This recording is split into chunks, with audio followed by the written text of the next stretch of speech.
Kalau cerita tentang kereta, tuan-tuan, hari ni banyak safety features. Kalau tuan-tuan perasan.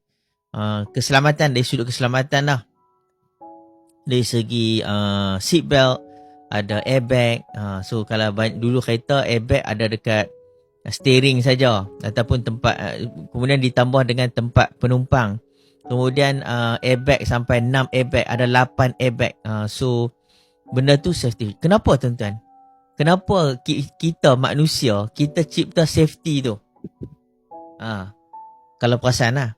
Kenapa kita cipta safety, benda-benda safety features ni untuk selamat kita? Macam-macam lah.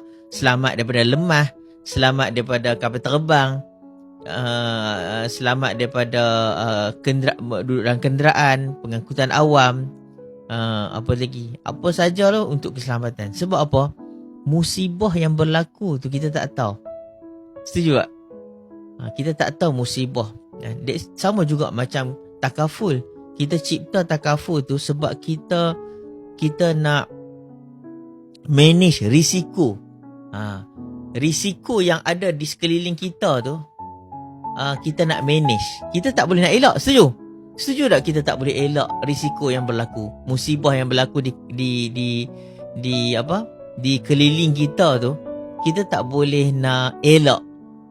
Setuju tak kita tak boleh elak?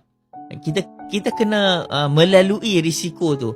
Tetapi kita kena manage lah risiko tu. Kalau kita nak kurangkan risiko yang berlaku tu, kita kena manage lah.